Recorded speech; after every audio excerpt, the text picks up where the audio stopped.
Good evening. Theme for the soiree this evening is ghosts. I'm using the term fairly broadly, not shadowy presences, but things inside us all, not just physical entities outside. I'm not the sort of person who sits around in churchyards at night waiting for spiritual beings to manifest themselves. That's probably not a very good idea. But I don't doubt these things exist. I've heard too many stories from apparently sane human beings. A few years ago I was visiting an old house in Allendale, and the folk there told me that their daughter had come down very frightened to breakfast one morning, having heard the sound of children singing hymns in the night. Now they didn't know, but I knew, that their house had been a primitive Methodist Sunday school. Quite interesting, so I wrote this song about the spectral Methodists called The Righteous Ghosts.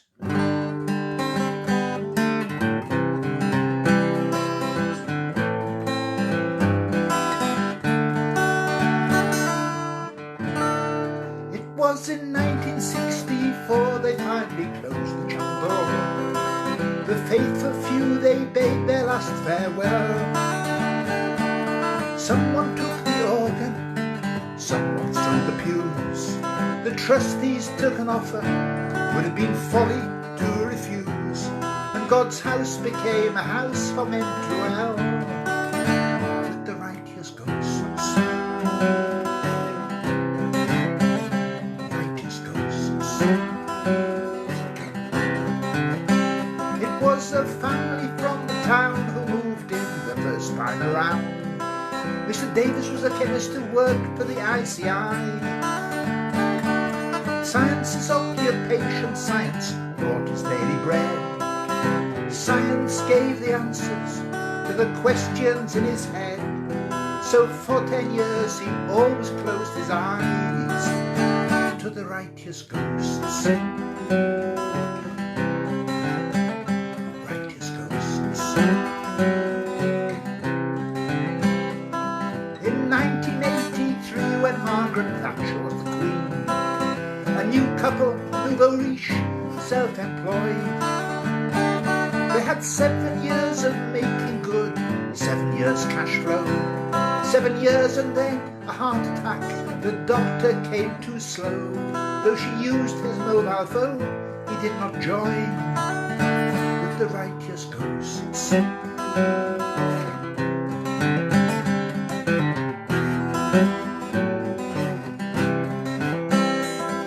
Sometimes in the night you suddenly awake to the final fading echoes of a hymn, or the sound of children's voices in what was a living room. Or is it just an echo carried by the wind? The text still painted on the wall in what is now the sitting room, in colours green and gold that always glow. Oh, worship the Lord in the beauty of holiness. But holiness, that's not a word we know. It's for the righteous ghosts. Righteous ghosts. Jeannie came in 1990, a well-heeled refugee from a city noise and the carbon monoxide. Brought her own religion over, not the chapel kind. No thorns, no nails, no crosses, just a universal mind, and the God within who always runs to hide from the righteous ghosts. Righteous ghosts. Righteous ghosts. Righteous ghosts.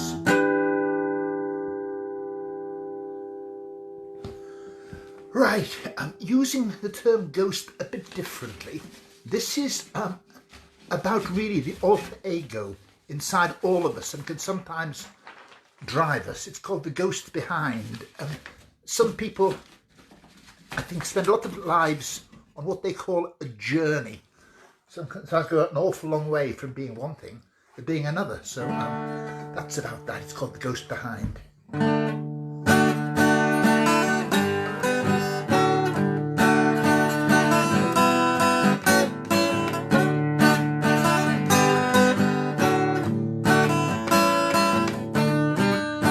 The nun said I was a striptease star. The striptease star said I was a nun. Bizarre, my dear, how we run so far from the place that we begun. No one is free from history of any boy or girl. The journey it may take you, it goes halfway round the world. It's the ghost behind, the ghost behind. You're travelling fast now, foot to the floor. You looked in the rearview mirror, you saw him, the ghost behind.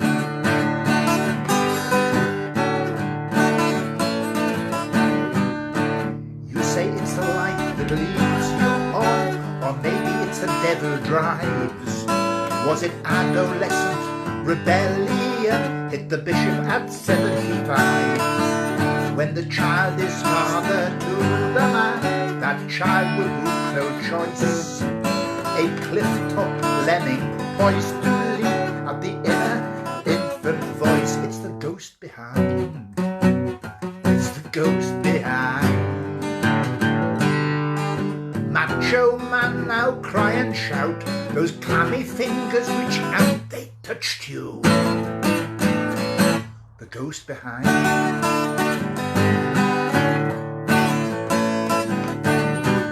There's a shadow sent to stalk me that follows pace by pace. One day I'll dare to stare him down, standing face to face. I'll name him and I'll shame him, exercise him for my life at last, to free me from a future that is captive to my past. It's the ego of the ego, the string that pulls the strings, the prompting of the prompter, always waiting in the wings. Dark partner in the dialogue that springs inside the soul. The dead man's hand ready to seize the wheel and take control. It's the ghost behind, the ghost behind. You're travelling fast now, foot to the floor. You look in the rearview mirror, you saw him, the ghost behind. Right, and now a different sort of ghost here, really. Other sort of shadowy figures in our past that live in our memories, or maybe our perceptions of them live in our memories. Some live because we love them, some maybe live because we hate them. That's a dangerous thing. So this is a song called Forgive the Ghosts. It's about looking back at the people you might think bad things about and really forgiving them like you forgive the people who are actually round about you. It's the only way to survive, really.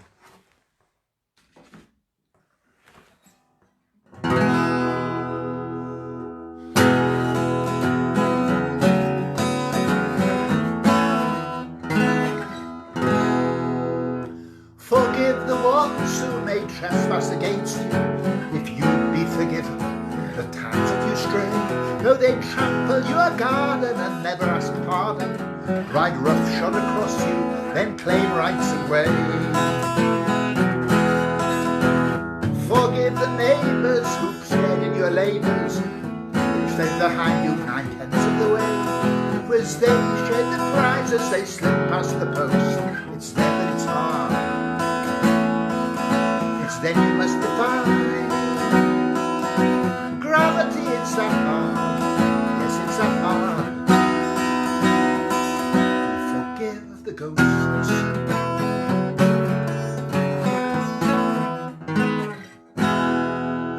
Forgive the parents whose passion begot you. Forgive your kids, they inherit your pain. The sisters and brothers and numerous others who passed from your company yet always remain. Forgive your kin, likewise your kin, firstly their virtue, then maybe their sin. The nearest and dearest that hurt you the most, it's then that it's hard. It's then your back's against the wood, and you feel the nails go through, it's that hard. Forgive the ghosts.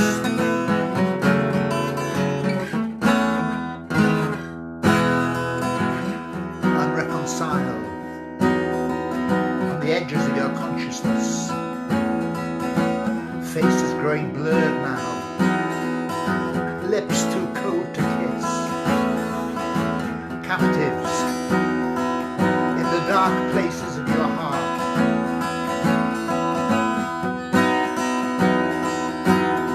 Can you be as cruel as this? Forgive the ghosts.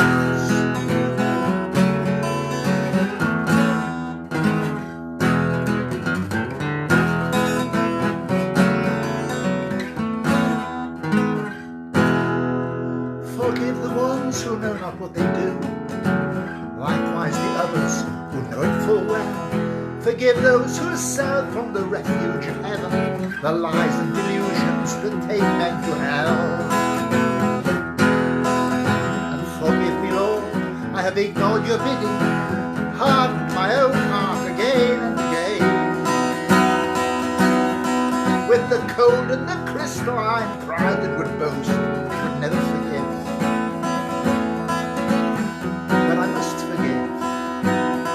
Though it goes against the grain, against all reason, I forgive. Help me forgive. Forgive the ghosts.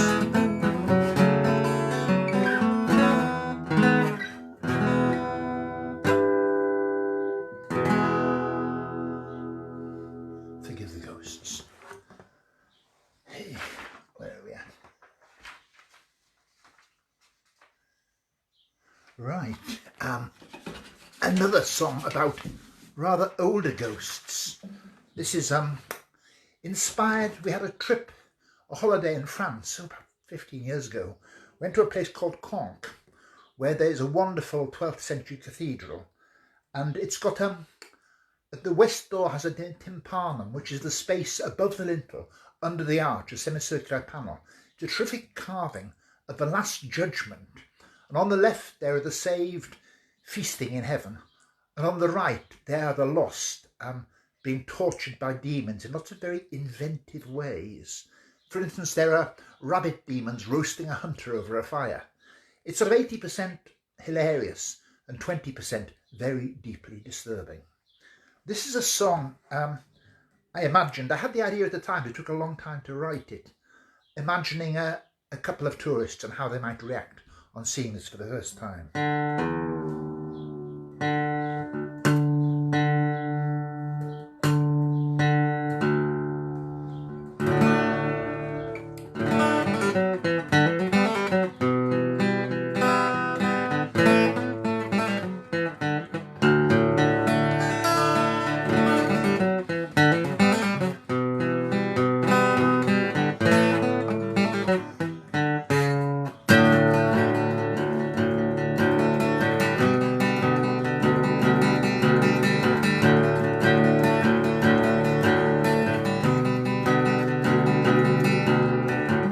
Sunlight slanting down on an old French town.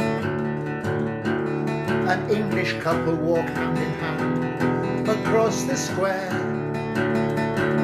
find themselves staring up at the arch of the door into an ancient church. The story that's been told in stone for 1,000 years. Story about the day the dead will rise up from their graves.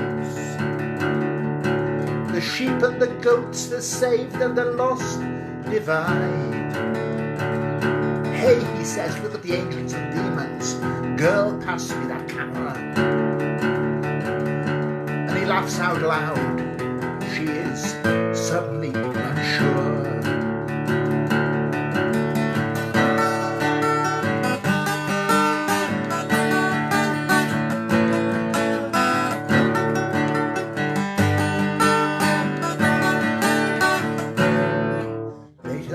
the restaurant. They're talking about the things they've seen that day. Those old monks, he said, must have been pretty sick folk. A last judgment on all mankind ain't that a heavy trip to lay on anyone. Ain't dogma a bitch? He laughs at his own joke. Take what you can while you're here, well, that's my motto. I guess that includes me, she thinks. The space between them grows. She reaches for the appropriate words to respond, but cannot find them. Then the conversation stalls, though the red wine flows.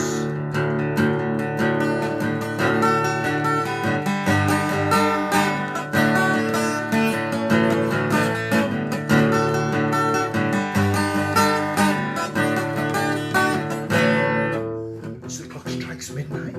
They're lying on opposite sides of the bed. He's on his back snoring out loud. She's wide awake facing the wall. And the wall is a screen where the images come and go, images of the angels and demons. Though she tells herself it's much too late to think about things like that.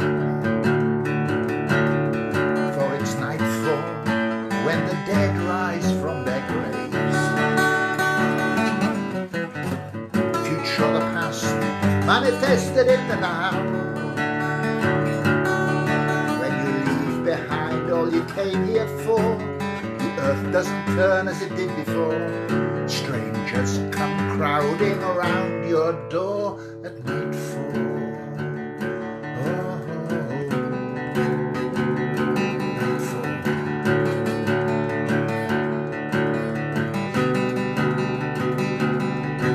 Several years later, she finds herself back in the same town again, travelling with old school friends this time. They see the same sights, and after dinner it's reminiscence and small talk. Then she's the last left all alone there in the bar, not daring to go to her room or turn out the light, because it's nightfall when the dead rise from their graves. The past or the future manifested in the now. When you leave behind all you came here for, the earth doesn't turn as it did before. There's strangers crowding around your door at nightfall.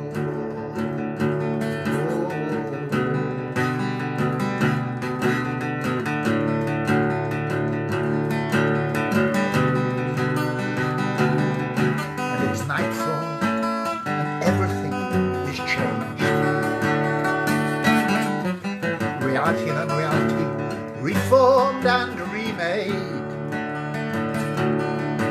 Past all desire and will and thought, past every excuse ever brought, the unseen seeker comes unsought at nightfall.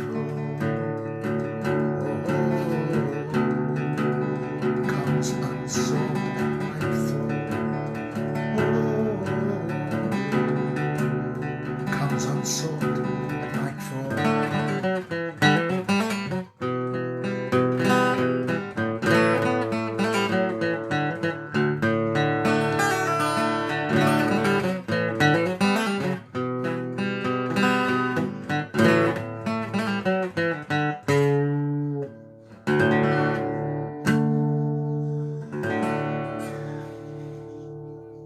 Nightfall.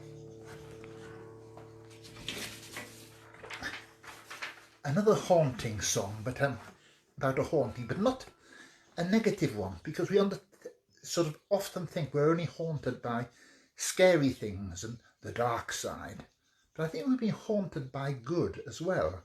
So this is a song I haven't used very much called Haunted by Angels. The guitar back in normal tuning.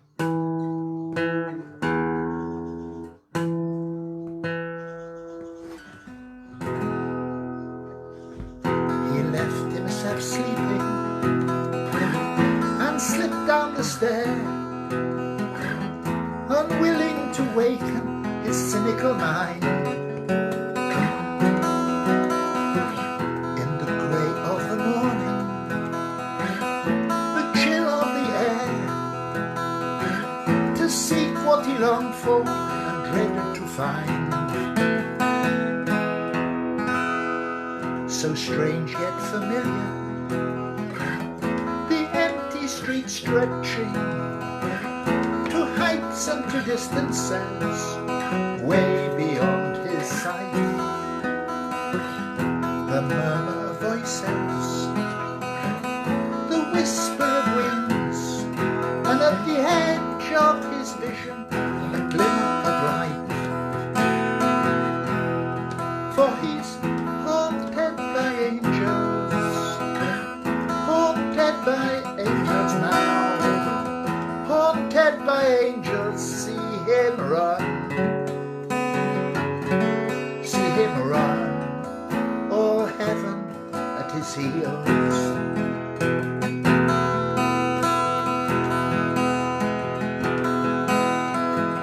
A face in the glass that is not his reflection, words in his mind that spring up unframed, footsteps when he's standing silent, a voice in his mind he cannot frame. When he's haunted by angels, haunted by angels now, haunted by angels, see him run, see him run, all heaven his heels.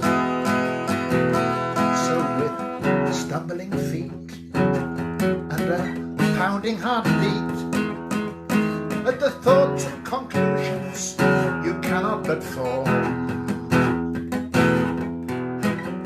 you run in the darkness, you run through the shadows, you run and you run, but you never can outrun the dawn. Outrun the dawn.